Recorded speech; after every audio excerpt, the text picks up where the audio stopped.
Dies ist eine Geschichte über Wunder von Heilung, über Bewusstwerdung von Menschen, über die übernatürliche Kraft unserer Gedanken.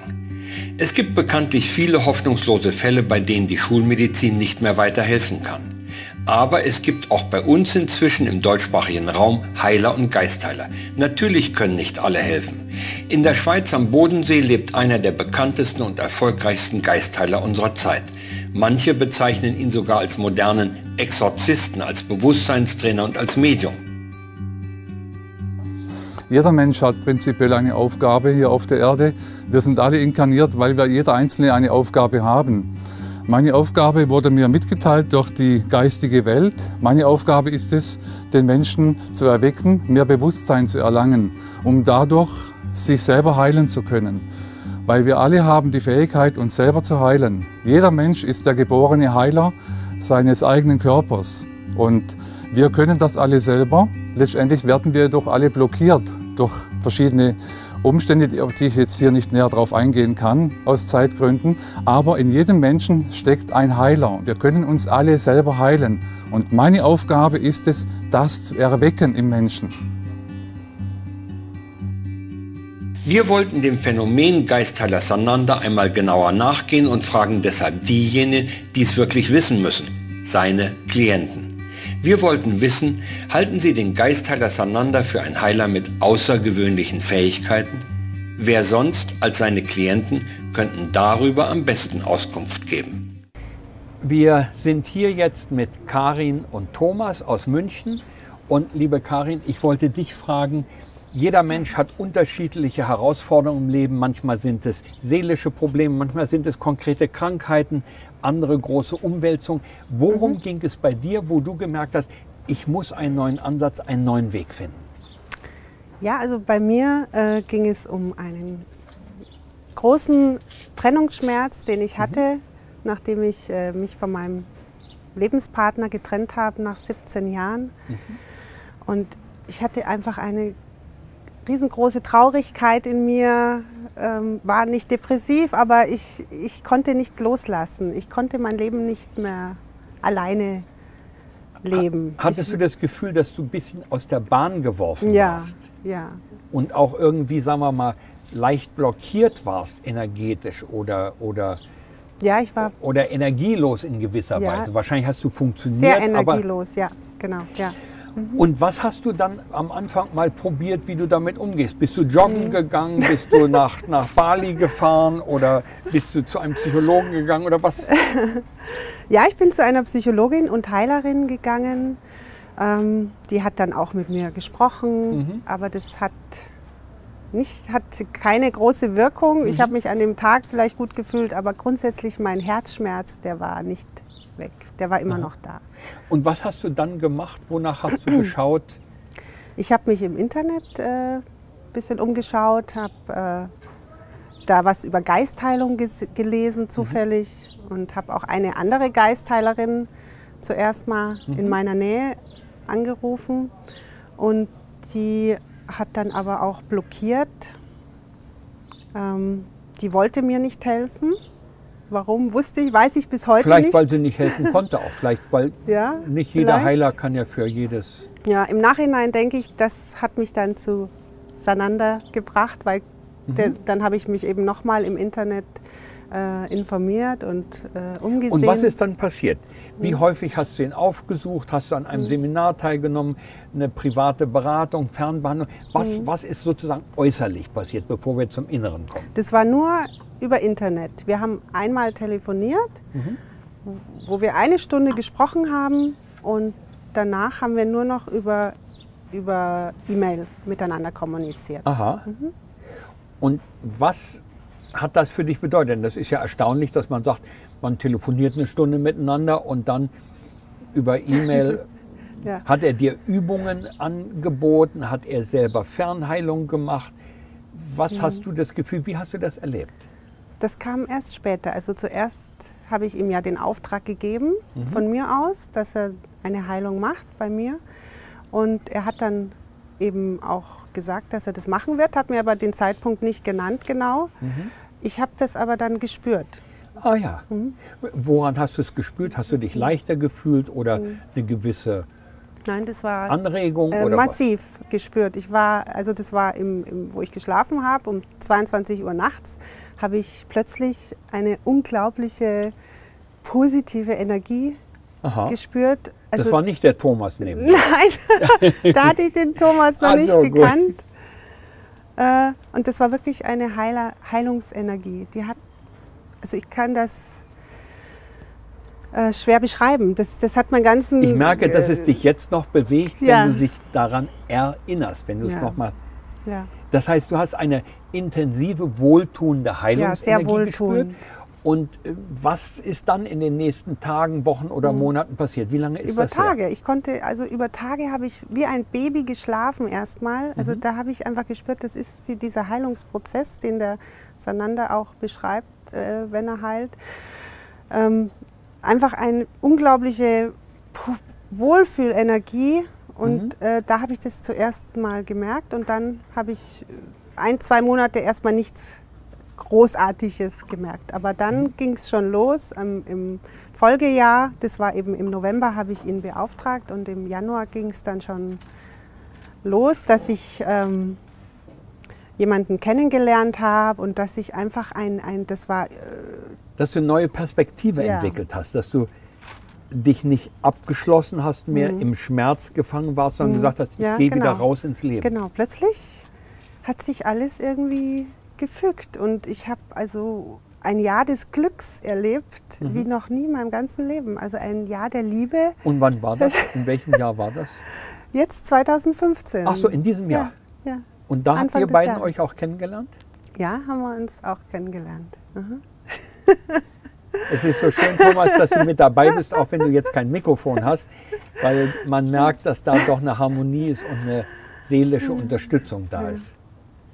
Ja, also den Thomas habe ich eigentlich dem Sananda zu verdanken. Das ist mein Herzensschatz, den ich jetzt gefunden habe. Schön. Sag mal, hat das eigentlich, dieses Erlebnis für dich etwas bewirkt in deinem Ausblick aufs Leben? Sagen wir mal spirituell oder in Bezug auf Gott oder überhaupt das geistige Eingebundensein oder so. Hat sich da was verändert? Das muss sich ja nicht verändern, aber... Doch, natürlich hat sich auch sehr extrem geändert, weil ich einfach weiß, dass so etwas möglich ist und dass es Heilungen auf einer ganz anderen Ebene gibt. Und das habe ich erfahren dürfen dadurch. Und das verändert den ganzen Blick auf alles eigentlich, wenn man das selber am Körper erfährt, dass es so etwas gibt wie eine Heilung auf einer spirituellen Ebene, ist das eine tolle Erfahrung. Also sehr schön. Ich möchte unseren Zuschauern sozusagen meine Quintessenz aus dem kurzen Gespräch mit Karin sagen. Karin hat also erlebt, dass es eine spürbare, fühlbare Heilenergie gibt, die sie physisch gespürt hat, wo sie aber auch gemerkt hat, das entlastet sie seelisch, das nimmt ihren Schmerz weg, das öffnet sie wieder neu und positiv ins Leben zu sehen. Das ist natürlich etwas, was wir jedem von uns gönnen.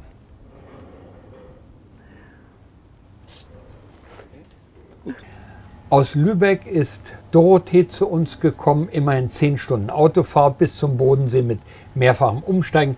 Vielen Dank, liebe Dorothee.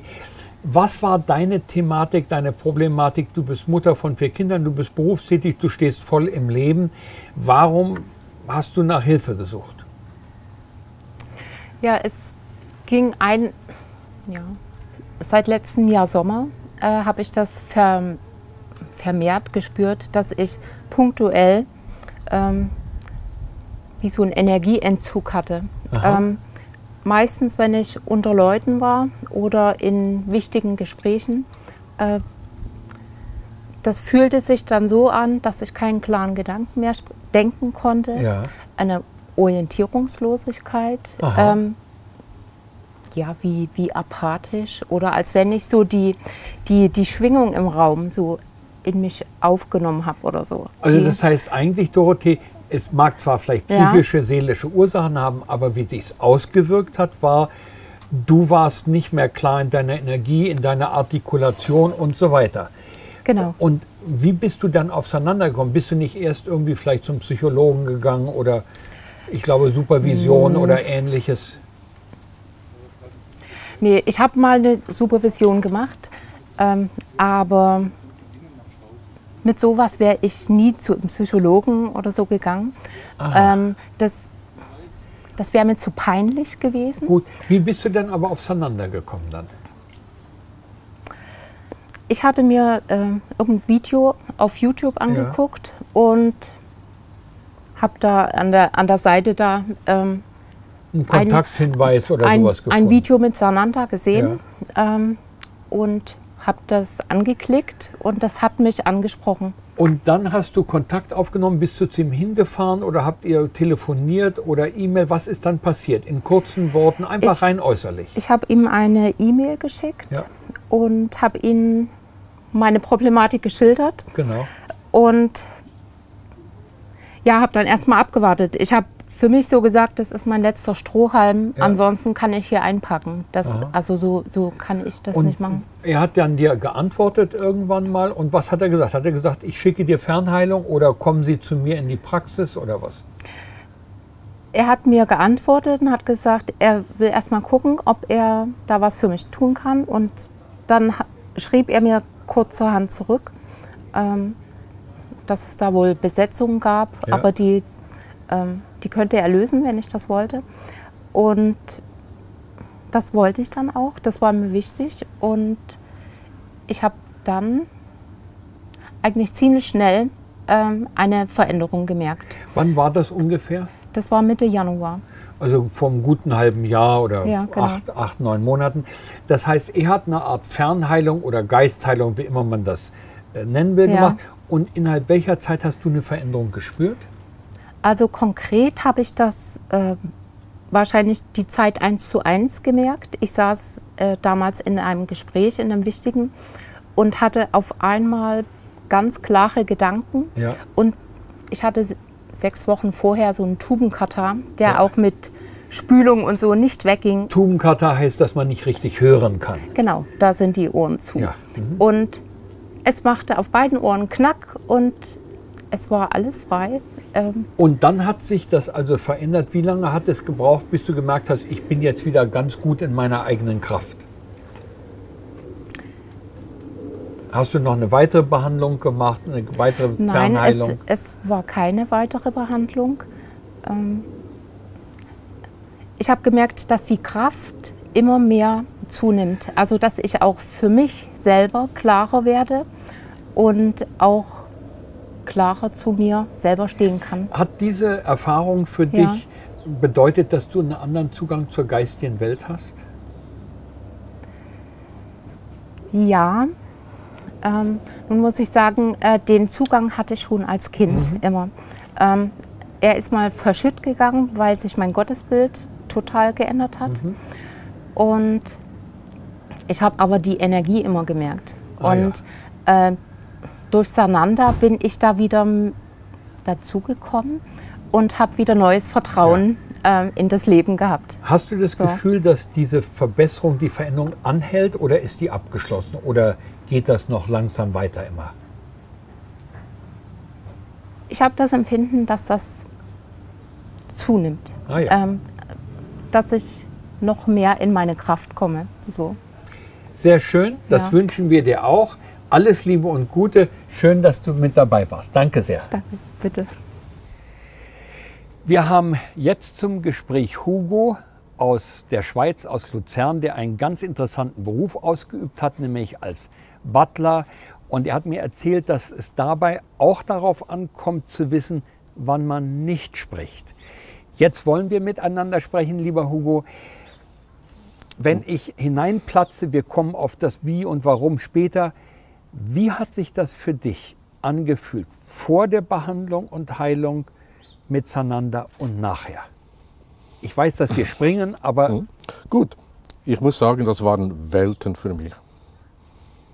Weil ich kenne diese Dinge eigentlich von Geburt an, möchte ich sagen, oder mehrere Leben zurück. Aber um zum Punkt zu kommen, ich habe das richtig gespürt, dass da bestimmte Belastungen waren oder Blockaden, die verursacht wurden durch Behaftungen von Seelen oder Verstorbenen oder wie auch immer, oder eben grauen Wesen oder wie man diese nennt. Und das habe ich gespürt und die wollte ich weghaben. Sananda hat mit mir gearbeitet und nachdem hat das einige Weile gebraucht und ich musste dann feststellen, dass hat sich alles um 180 Grad umgedreht. Also es ging also bei dir darum, dass du gespürt hast, da sind Blockaden durch geistige Energien und du warst aber offen dafür, dass es auch positive oder heilende geistige Energien gibt. Wie häufig hast du mit Sananda oder er mit dir gearbeitet? Wir haben zuerst mal per E-Mail uns unterhalten, dann telefonisch und dann habe ich gesagt, ich muss da hingehen. Habe ihn getroffen bei ihm zu Hause. Wir haben sehr angenehme Gespräche geführt und er hat mir das auch geschildert, was er macht. Und da ich das kannte, war das eigentlich schnell abgehandelt und für mich verständlich. Und ich muss so sagen, ich lebe mit diesen Wesenheiten.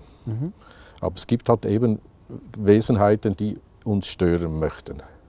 Es gibt immer Gut und Böse. Das Böse ist nicht schlecht, aber das Gute ist auch nicht, es ist einfach gut. Und somit wurde diese schlechten Energien entfernt und dadurch habe ich einen Schub gekriegt, der mich umgedreht hat. Nicht? Und wie lange ist das her? Das ist jetzt gut, was soll ich sagen, ein halbes Jahr her vielleicht. Ja. Und wie häufig hast du dann mit Sananda gearbeitet? Nach dem E-Mail ein- oder zweimal oder ein paar Mal mehr? Kurz nach dem Treffen mit ihm hat er mir noch mal eine E-Mail geschickt, dass da noch was vorhanden wäre bei mir und das hätte er gelöscht. Und das war wieder spürbar. Dann hat er mir 2, 3 neue Gebete zugesandt. Ah ja. Und die habe ich wirklich dann jeden Tag gebetet. Ohne im Einzelnen zu sagen, wie die lauten, sind das Heilgebete oder sind das Gebete der Verbindung der Seele mit Gott oder mit der Schöpferkraft oder wie immer man das bezeichnen Ja, ich würde will? so sagen, eigentlich mit der ganzen Schöpfung hat man Verbindung aufgenommen und man hat eigentlich diesen Seelen, die oft auch eben nicht wissen, dass sie verstorben sind, geholfen, ins Licht zu gehen. Eine ganz einfache Übung. Ne? Und du arbeitest nun, nachdem du jetzt vermutlich pensioniert bist, selber in der geistigen Arbeit mit?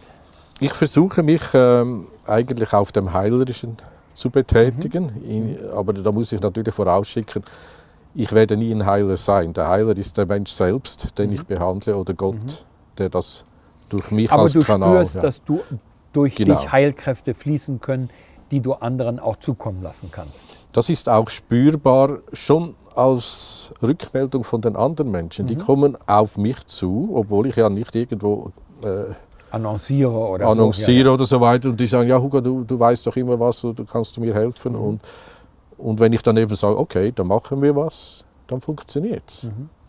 Wenn du so eine Art Fazit oder Resümee ziehen solltest, jemanden, der mit diesen Dingen wenig zu tun hat, was würdest du sagen, wie würdest du Sanandas Arbeit beschreiben? Was würdest du sagen? Ich würde sagen, wie ich mit meinem Beruf oder jetzt auch mit meinen Gedanken oder Tätigkeit, Sananda ist in einer gewissen Weise auch ein Exote. Und Exoten werden beschossen, weil es ist was Spezielles. Aber ich würde jedem Menschen wirklich empfehlen, nicht nur einfach verurteilen oder beurteilen, was in den Medien geschrieben oder gesprochen wird, sondern gehen Sie mal selbst hin. Probieren Sie das aus. Wir geben Geld aus, Tausende von Franken, um im Spitalzimmer zu sitzen für einen Bluttest. Und Sananda da wird zerrissen, weil er sagt, es kostet ein bisschen Geld. Aber was er damit bewirkt, das ist mehr wert als Geld. Nicht? Das ist Ihre Gesundheit. Sehr schön. Das ist etwas, was für unsere Zuseher und Zuseherinnen ja auch von Interesse ist. Nehmen Sie sich selber auch in die eigene Verantwortung dafür, dass Sie für sich, für Ihre körperliche Gesundheit, aber auch für Ihre seelische Gesundheit Zeit einsetzen, dass Sie nach geeigneten Heilerinnen und Heilern suchen und dass Sie dafür selbst auch Energie in Form von Geld einsetzen. Das ist völlig legitim, das gehört mit dazu und in diesem Fall tun wir es ja für uns selbst. Aus der Nähe von Magdeburg ist Annette zu uns gekommen, die dort in einer verantwortungsvollen Tätigkeit in einem Krankenhaus ist. Annette, was waren es bei dir, als du zu Sananda kamst? Waren es mehr körperliche Dinge, mehr seelische oder beides, soweit du das berichten magst? Es waren vorwiegend seelische Probleme. Das hing mit meiner Arbeit zusammen. Ich war eigentlich sehr traurig gewesen und habe viel geweint, auch abends zu Hause. Und dachte ich, irgendwann muss das mal aufhören. Da leidet ja die ganze Familie mit. Also ich habe schon unter der Dusche geweint, ja, dass man das groß nicht mitkriegt. Alles. Aha. Aber das heißt, dann ist es ja schon fast psychosomatisch, dann wird es ja fast schon auch nee, körperlich. ich war wirklich dolle traurig. Und, weißt du, warum du traurig warst? Ja, es hing mit der Arbeit zusammen. Es hing direkt mit der Arbeit zusammen. Ich habe eine Art Mobbing ich oder habe eine neue Nichterfüllung oder was? Ich habe eine neue Vorgesetzte gekriegt und ich weiß, dass sie mich nicht mag. Ja. Also dann ist es eine Art Mobbing sozusagen, ja. Ja. Und da war ich sowas von fertig und traurig und wusste einfach nicht mehr weiter. Und dann habe ich gegoogelt. Habe ich alles gemacht, Erzengel und dieses und jenes. Glaub an sowas eigentlich nicht wirklich. Aber bist du zu einer psychologischen Beratung mal gegangen? Nö. Du hast also das war ja spontan, das war genau Freitag der 13. Ach. Und dann, wie lange ist das her? Halbes Jahr oder was? Freitag der 13. März. Im März, also Jetzt? ein halbes Jahr auch. Und du hast gegoogelt, bist dann zu Sananda gekommen. Und was ist als nächstes gewesen? Habt ihr telefoniert? Bist du zu ihm hingefahren? Habt ihr über E-Mail Kontakt gehabt? Ich habe einen E-Mail-Kontakt gehabt mit ihm. Ich habe ihn angeschrieben. Und dann hat er geantwortet und hat ihm geschrieben, was ich für Besetzung habe. Und dann hat er mir auch gesagt, dass 2 tote Seelen also auch in unserem Haus sind. Und das war das. Woher soll er denn das wissen? Weil er war ja nicht bei mir zu Hause. Genau, ne? es waren das bei waren euch im 2, Haus. ja, das waren nämlich die 2 Kaninchen, die bei uns im Haus gestorben sind. Aha. Und was habt ihr dann verabredet? Hat er eine Art Fernheilung gemacht? Hat er gesagt, setzt dich um 18 Uhr oder 20 Uhr irgendwo hin oder so? Oder was lief da ab? Fernheilung. Und wie lief das ab? Für dich? Ich meine, was hast du gespürt? Ich habe gar nichts. Hat er dich vorher informiert, an welchem Tag oder so? Nein. Er hat mir dann nur geschrieben, erfolgreich, ich weiß nicht mehr, was er geschrieben hat, erfolgreiche Nachricht oder irgendwas hat er geschrieben. Und ja, super. Ja, aber ich habe nichts gemerkt. Es kam erst später. Ah, das heißt, du hast, weil es gibt ja manche, die spüren sofort was. In deinem Fall war es mir nicht bewusst. Ich habe das wieder abgehakt, das macht Thema. Ja nichts, aber wie lange war denn das, bis du gemerkt hast, da hat sich was verändert? Monat? Ein Monat. Ungefähr. Ich habe nicht auf die Uhr geguckt sozusagen, sondern ich habe auf einmal gemerkt, ich kann ja wieder lachen, so richtig schön vom Herzen und es war richtig schön auf einmal so wieder alles so, ja. Es war nicht spontan und dann hatte ich noch ein Problem gehabt mit dem Nacken. Ich musste also immer darauf achten, wie ich mich bewege oder irgendwas. Ich musste es immer wieder... Also schon mit der Halswirbelsäule? Ja, irgendwas. Also das ist ja was Körperliches dann eher. Und das war weg. Mir ist das irgendwann abends im Bett aufgefallen. Und dann, du hast es ja nicht. Und dann fiel mir ein, du hast es ja überhaupt nicht mehr in der letzten Zeit gemacht. Entweder war es spontan, kann sein, weiß ich nicht. Ja. Fakt ist, das Problem ist gelöst. Und gab es dann noch eine zweite Behandlung oder habt ihr euch noch weiter ausgetauscht? Ne, ich habe ihm dann geschrieben, er wird es nicht glauben, aber es ist tatsächlich so, es hört sich komisch an, aber ich kann wieder herzhaft lachen, ist wieder schön. Mit der Arbeit, super, prima. Aha. Und wirklich. Hat sich was für dich in deiner Lebenseinstellung verändert, in deiner spirituellen Sicht des Lebens? Weil du vorher sagtest, Engel und so glaubst du nicht so sehr dran. Ja, weil ich sie ja nicht... Na, ich ja auch nicht. Aber hat sich was verändert jetzt durch dieses Erleben? Ja, das ist ja auch nicht direkt greifbar dann. Ich belese mich. Also ich lese, ich kaufe Bücher, ich lese und erfahre immer mehr. Ich spüre es aber selber nicht. Ja? Also ich kann weder was sehen noch sonst was. Das heißt, du steigst in das Thema ein, aber eher mental, vom Verstand her, weil du sagst, ich habe was erlebt. Richtig. Dass ich mich wohler fühle, freier fühle, auch dass das mit der Halswirbelsäule weg ist. Ja. Aber ich spüre die Kräfte nicht, aber offenbar wirken sie und ich will da weitermachen. Ich mache mehr, ich starte durch. Sehr ich schön. möchte das wissen. Sehr schön. Weil es ist doch mehr. Sehr schön. Das ist ja ein ganz interessanter Aspekt. Zwei Dinge hier. In diesem Fall einmal nicht spontan und sofort gespürt, ja, es ist Heilung, sondern erst nach ungefähr einem Monat gemerkt, es hat sich was getan. Und zwar sowohl von der seelischen Befreiung her, als eben auch mit der Halswirbelsäule. Und das war der Ansporn, der Impuls für Annette, dass sie sagt, ich möchte darüber mehr wissen, was denn mehr im Leben, in der geistigen Welt, in den geistigen Dimensionen ist. Siegfried Maranius ist aus Ulm zu uns gekommen. Lieber Siegfried Maranius, simpel gefragt, was hattest du für ein Thema, Problem, körperlich, seelisch, bevor du zueinander gekommen bist? Es war für mich eine erstaunliche Geschichte durch Stalking, durch psychische Probleme, die mir dadurch entstanden sind, körperliches Unwohlsein und auch noch so die Geschichte Mobbing im Arbeitsplatz. Stalking, psychische Probleme, die sich daraufhin entwickelt haben, offenbar dunkle geistige Kräfte, so wie hier auf der Erde Mobbing. Na, das ist aber ein ganz schönes Fund. Das war für mich erstaunlich, ja. Bevor du zueinander gekommen bist, warst du beim Psychologen oder warst du bei einer Beratung oder wie hast du damit? Ich habe sowohl bei einer Beratung war ich dabei, ich habe einfach mal auch selber nachgeforscht. Ich habe dann mein Studium angefangen als Heilpraktiker, ja, um einfach zu gucken, an was das liegt, um mir selber zu helfen. Und bist du drauf gekommen? Nein, ich persönlich nein. Aha. Und dann bist du zueinander gekommen, bist du ihm persönlich begegnet, E-Mail oder wie habt ihr euch ausgetauscht? Wir haben uns ausgetauscht übers E-Mail. Ich habe vom Kumpel einen Link gekriegt, schau dir das mal an, da ist ein Sananda. Ja. Was hältst du davon? Gut. Und dann habe ich gesagt, okay, ich möchte einfach mal mir das Video anschauen. Und dann habe ich gemerkt, oh, wow, das spricht mich total an. Ja. Und da hätte ich eine Möglichkeit, eine Lösung für mich zu finden. Und konnte Sananda dir dann sowohl die Ursachen sagen oder benennen oder konnte er durch Heilung, Fernheilung, manche gehen ja auch zu ihm persönlich hin, dir helfen? Was ist dann passiert?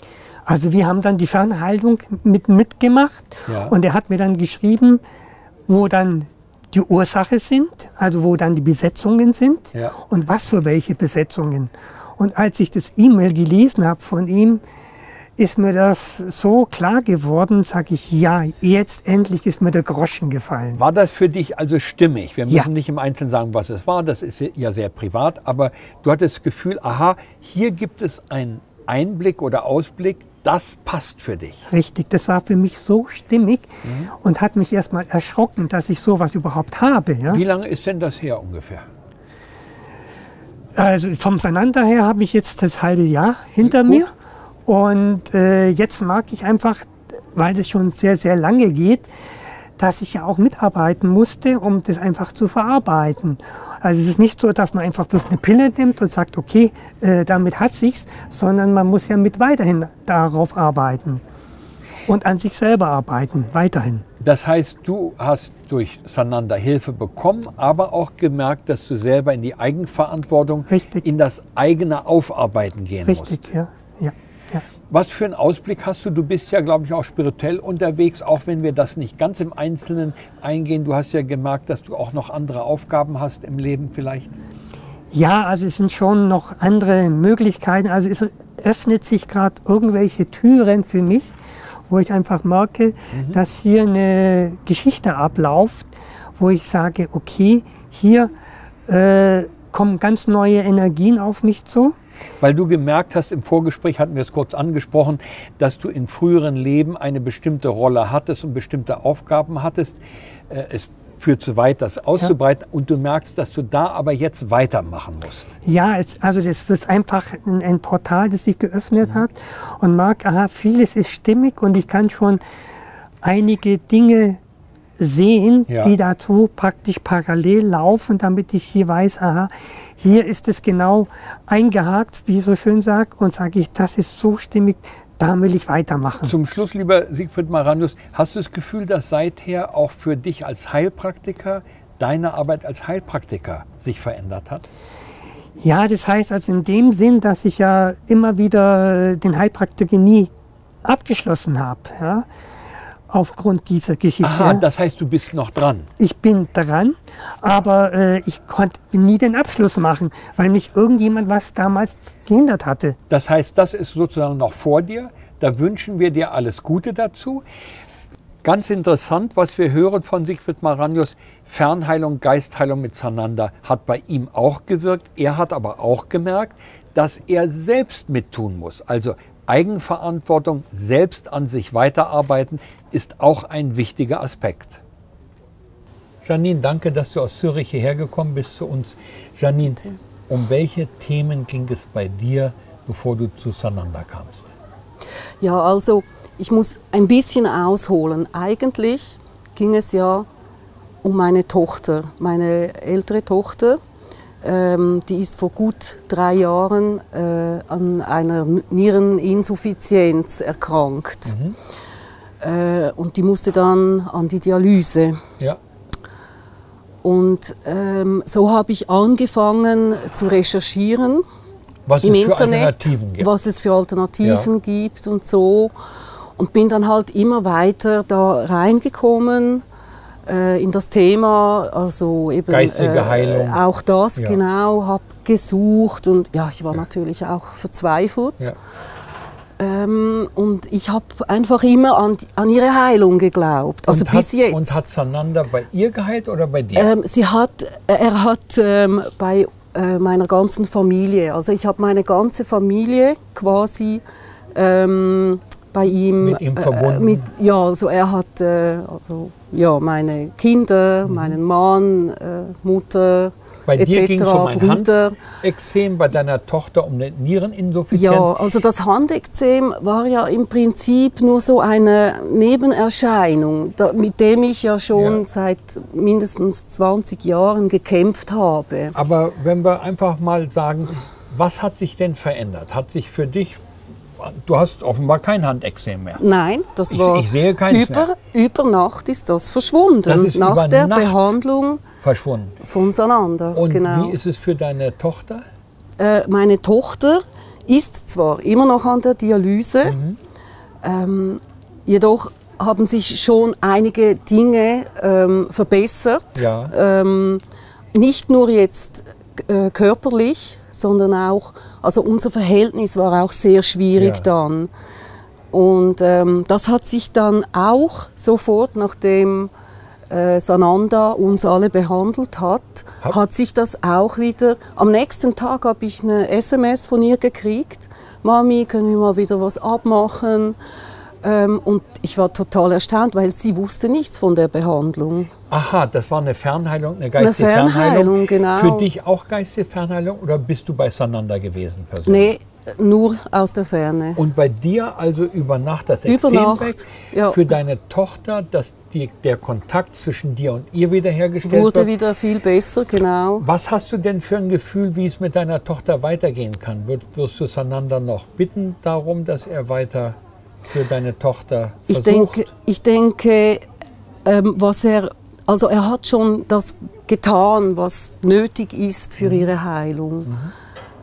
Alles Weitere, denke ich, wird geschehen, wird ihm, also sobald das Ganze weiter im Fluss bleibt oder ja. Hat sich eigentlich deine Einstellung zu geistigen Fragen, zur Frage, gibt es Schicksal oder ist es Bestimmung, gibt es ein göttliches Eingreifen und Ähnliches, hat sich das verändert durch diese Erfahrung?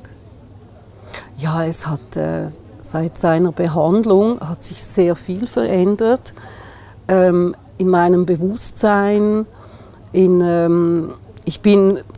Es war so quasi wie Sananda was ausgelöst hat, das dann in Gang kam und jetzt immer mehr beschleunigt wird. Wie soll ich sagen? Ja, irgend sowas. Er hat wie oder ein Auslöser. Ja, das Feld freigeräumt. Aha, ja, aha. So empfinde ich das. Ja. Seit dem Kontakt mit ihm geht alles wie schneller. Ich finde die richtigen Leute. Ich habe einfach das Gefühl, der Fluss ist wieder da. Ja. Sehr schön. Was ist dein Ausblick? Was möchtest du gerne für die nächsten 2, 3 oder 5 Jahre? Ja, ich möchte einfach also gut, in allererster Linie ist es so, also meine Tochter, dass die gesund wird natürlich, das ist mein oberstes Ziel, wobei ich jetzt Gesundheit nicht unbedingt nur gleichsetze mit, dass sie jetzt einfach von der Dialyse wegkommt, sondern eben auch auf der psychischen Ebene. Ich möchte spirituell mich entwickeln. Das sind so die Themen, die mich jetzt interessieren und ich möchte einfach vorankommen in diesem Sinne. Ja. Sehr schön. Liebe Janine, vielen Dank, dass du mit dabei gewesen bist und uns da ein bisschen auch was von dir und deiner Familie gesagt hast. Danke sehr. Ja, bitte, gern geschehen. Helga ist von sehr weit hergekommen aus dem südlichen Burgenland. Das ist an der Grenze von Österreich zu Ungarn, zu Kroatien. Und sie ist hierher gekommen an den Bodensee nach Überlingen. Helga, bei dir gibt es sowohl seelische Probleme wie körperliche Probleme. Was waren die körperlichen Probleme? Das waren meine eingewachsenen Zehennägel und Fingernägel, die mir sehr geschmerzt haben. Hat also wehgetan? Ja, sehr, sehr wehgetan, weil es war eine ganz große Entzündung und sogar geeitert haben einige. Wie lange ging das? 15 Jahre lang habe ich das gehabt schon. Aber und du warst ja sicher bei der Pediküre, du warst bei Ärzten. Was, konnten die dann nichts finden oder helfen? Sie konnten schon, aber die wollten alle mit der Keule losgehen und ich bin sehr magenempfindlich, weil ich habe da auch Probleme gehabt, schon in den 70er Jahren. Da habe ich so eine schwere Kieferhöhleneiterung gehabt und da habe ich so viel Kopfschmerzen bekommen und die haben wir da auch von der Schulmedizin und das habe ich überhaupt nicht. Keule heißt in dem Fall Antibiotika und sowas? Ja, genau. Und da hatte ich schon... Du hast also nach einer Alternative gesucht? Ja. Und Bist du gleich zueinander gekommen oder auf Umwegen? Auf Umwegen, wirklich ich war immer auf der Suche nach so etwas. Ich war wirklich immer auf der Suche. Akupunktur habe ich da bekommen, da habe ich 4-mal Akupunktur bekommen und dann war der Schmerz weg und dadurch war ich immer wieder auf der Suche, weil ich auf diese Schulmedizin so viel nicht gehalten habe. Es ist sehr schön, wenn es die Schulmedizin gibt. Aber wann bist du dann zueinander gekommen und wie ist das abgelaufen? Ja, und dann war das noch immer mit den Kopfschmerzen, die haben es mir auch nicht wegbekommen. Und dann habe ich von meinen Kindern eben ein Internet-Handy bekommen, weil die Telefone wurden abgemeldet und du musst das jetzt lernen. Und irgendwie hat es mir gefallen, weil da habe ich tippen können und da habe ich auf YouTube und Sananda kennengelernt und das war ganz spontan und habe da hingetippt und habe ich angeschrieben, weil ich mich immer so gefühlt habe, so eingeengt und so viel Angst habe ich immer gehabt. Und das heißt, es waren sowohl die körperlichen Schmerzen mit den eingewachsenen Dingen, es waren Kopfsachen, aber auch seelisch eingeengt. Genau. Du hast ihn dann kontaktiert. Ja. Bist du zu ihm persönlich gefahren oder hat er eine Fernheilung gemacht? Wie kann man das kurz und knapp sagen? Ich habe ihm eine E-Mail geschrieben und er hat eine Fernheilung gemacht. Über Fernheilung hat er gemacht. Und hast du da was gespürt? Ja, am Anfang waren die seelischen viel leichter. Ich bin ein anderer Mensch geworden. Das heißt, die erste Resultat oder Ergebnis der Fernheilung war, dass du seelisch erleichtert wurdest. Genau. Und wie ging es dann weiter mit deinen Schmerzen? Mit meinen Schmerzen, das ist dann allmählich, habe ich gespürt, die Zehennägel werden schon besser. Die werden schon besser. Wie lange hat das ungefähr gedauert? Naja, das ist jetzt, ich habe ihn im März kontaktiert. Dieses Jahres? Dieses Jahres. Und jetzt kann ich die Zehennägel schon abschneiden, die sind schon so schön, nur die Fingernägel sind noch nicht so schön, weil ich da eben immer in der Landwirtschaft und in meinem Garten arbeite. Das heißt, das ist ja nur ein halbes Jahr her, das heißt, in diesem halben Jahr haben sich sowohl deine seelischen Dinge erleichtert, als auch bei den Zehennägeln. Genau. Nicht mehr eingewachsen und keine Schmerzen mehr? Nein, und nein. Hier eine Verbesserung schon. Ganz viel Verbesserung schon. Hat sich für dich, liebe Helga, etwas durch dieses Erlebnis, das ist ja eigentlich ganz bemerkenswert, das ist ja, man kann ja sagen, ein kleines Heilwunder. Ja. Hat sich da was für dich geändert in der Einstellung zum Leben, zu Geist, zu Gott zum Sinn? Auf jeden Fall hat sich bei mir das spontan geändert. Ich habe die Ängste nicht mehr und ich habe volles Vertrauen. Ich habe mich sogar vom Burgenland hierher ganz alleine fahren getraut, mit 100-mal Umsteigen im Zug, und es hat alles geklappt. Ich habe immer Führungen gehabt. Ich habe immer Menschen in mir gehabt. Und du würdest Sananda in dem Fall ja auch empfehlen Auf jeden an Fall. andere. Auf jeden Fall. Ja. Auf jeden Fall würde ich das machen. Gut, Ganz. ich sage danke sehr. Das ist ja interessant. Wir haben in diesem Fall bei der Helga ja ein ganz konkretes physisches, körperliches Problem mit eingewachsenen Nägeln, mit Schmerzen dort, wo es eingewachsen ist, Schmerzen beim Kopf. Und die Fernheilung hat ein bisschen sozusagen gedauert, hat sich zunächst einmal deutlich bemerkbar gemacht in der seelischen Erleichterung, inzwischen auch bei den Füßen. Das Einwachsen ist vorbei und wir wünschen Helga natürlich auch, dass es mit den Händen bald besser wird. Da sie in der Landwirtschaft gearbeitet hat, ist das natürlich nicht ganz so schnell. Grüß dich, Manuel. Vielen Dank, dass du mit dabei bist. Du bist aus Friedrichshafen, hier aus der Nähe. Du hast mir im Vorgespräch gesagt, es gab bei dir seelische, aber auch körperliche Probleme. Du hast gesagt, du hast früher unter Krämpfen gelitten. Wie hat sich das geäußert? Ich bin circa 10 Sekunden vorher zusammengebrochen, auf den Boden gefallen, manchmal vorwärts, manchmal rückwärts, und habe dann angefangen zu krampfen. Und seit wann war das erste Mal? Das erste Mal mit 18. Oh, und also dann, seit vielen Jahren schon. Genau, ja. Und du warst sicher dann bei Ärzten oder Chiropraktikern Genau. oder Neurologen oder so. Und konnten die eine Ursache Ganz viele. finden? Nee. Für die Ärzte musste ich immer nur Tabletten schlucken. Und die haben was gebracht, die Tabletten dann manchmal, oder nicht? Eigentlich nie, ja. Ich bin im Jahr circa 5-mal umgefallen, wo ich diese Krampfanfälle hatte, ja. Oh. So circa, wo ich dann beim Arzt war, habe ich dann wieder neue Tabletten bekommen. Okay, ja, die alten lassen wir, es gibt wieder was Neues. Und das hab hat ich neue, sicherlich dann aber auch, dann wieder umgefallen. Ja, und das hat sicherlich dann auch zur seelischen Belastung geführt, nicht? Ja, die Medikamente waren ja auch Ja. starke und Ja. mit vielen Nebenwirkungen. Und dann Wie bist du zu Sananda gekommen? durch meine Mutter, die hat ihn im Internet entdeckt, Ja. hat dann auch selber mal bei ihm einen Termin gemacht, und wo ich dann auch mal bei ihm einen Termin vereinbart habe. Und Du bist zu ihm persönlich hingegangen? ja, also er kam zu mir nach Hause. Ja, es war aber Genau, da nicht hat so, man sich- das war nicht so, dass ihr wie viele andere über E-Mail oder so, sondern persönlich. Genau, ja, persönlich. Und wie häufig hat er dich besucht? Wie viele sozusagen Heilungs- oder Termine hattest du? Und seit wann hast du das Gefühl, es ist anders? Also die Begegnung mit Sananda war eigentlich recht positiv. Der kam für 2 Stunden, war er bei mir, hat mich sozusagen geheilt. Ja. Ja, weil seitdem Sananda bei mir war, ich jetzt seit Monaten, über ein Jahr schon, keine solche Krampfanfälle mehr habe. Du hast seit über einem Jahr keine Ja. Krampfanfälle mehr. Ja. Hattest du dann noch einen zweiten Termin oder war das nur der eine Termin? Das war nur einmalig, ja, ein Termin. Aha. Und was ist mit deinen seelischen Belastungen? Hat sich da Auch. schon was geändert? Ja, ist alles frei. Das ist ja eigentlich ein Wunder, oder nicht? Hat das eigentlich was gemacht für dich, wie du aufs Leben schaust? Du bist ein junger Mann, hast eine sehr nette Freundin, die ich vorhin kurz kennengelernt habe. Bist also durchaus sozusagen, stehst mit beiden Beinen im Leben hier, arbeitest hier. Hat das für dich einen Unterschied gemacht, wie du die Welt anschaust, das Leben in spiritueller Hinsicht oder in geistiger Hinsicht? Ja gut, ich war geistig und spirituell eigentlich auch schon weit. Aha, das Durch wusste ich. meine jahrelangen Therapien, Hilfesuchen, weil zum Arzt hat man immer Tabletten verschrieben bekommen, Ja. oder andere Tabletten.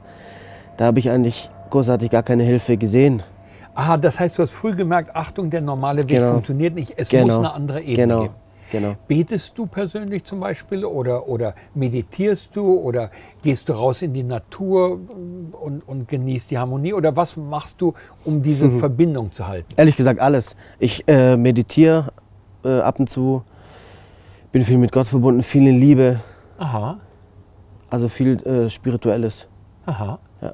Das bringt mich eigentlich ganz weit oder hat mich bis jetzt auch weit gebracht und wird mich auch weiterbringen. Genau. Und was für ein Gefühl hast du, ich weiß nicht, wie lange du und deine Freundin, wie lange ihr zusammen seid, hat die das auch bei dir bemerkt, dass sich da was positiv verändert hat? Ja. Hat sie, ja. Eine kurze, knappe Geschichte, sehr erstaunlich. Ein junger Mann, der seit er 18 ist, 4 oder 5 Mal im Jahr Krampfanfälle hat, zu Ärzten geht, immer wieder verschiedene Medikamente bekommt, es nutzt nichts. Ein einmaliger Termin bringt immerhin, jetzt seit ungefähr einem Jahr, sagt Manuel, ihm nicht nur Linderung, sondern diese Krampfanfälle tauchen nicht mehr auf. Allerdings, man muss auch verstehen, er hat ja offenbar von sich aus schon eine sehr starke Öffnung für etwas, was mit Liebe, mit Herz, mit Spiritualität zu tun hat. Vielen Dank, dass du das mit uns geteilt hast, lieber.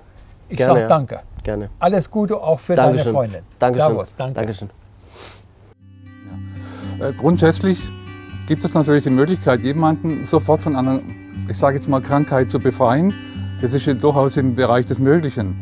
Jedoch wird es wiederkommen, wenn der Mensch nicht an sich selber arbeitet und sich selber weiterbildet, bewusstseinsmäßig weiterbildet, dann wird die Krankheit wiederkommen und es geht von vorne los. Dann sind wir gefangen, wie in der ärztlichen Kette, sage ich jetzt mal, wo viele Patienten drinstecken und 30 Jahre zum Arzt rennen, weil nichts besser wird oder die Krankheit immer wieder kommt. Das Problem ist das Bewusstsein. Das heißt, der Mensch muss erwachen, ihm muss bewusst werden, wer er ist, was er soll auf diesem Planeten, warum er hier ist und warum er die Krankheit bekommen hat. Und an dem Tag, wo er das versteht, warum er diese Krankheit bekommen hat und sich ändert, seine alten Verhaltensmuster ablegt, an dem Tag wird er zu 100% geheilt sein durch sich selber.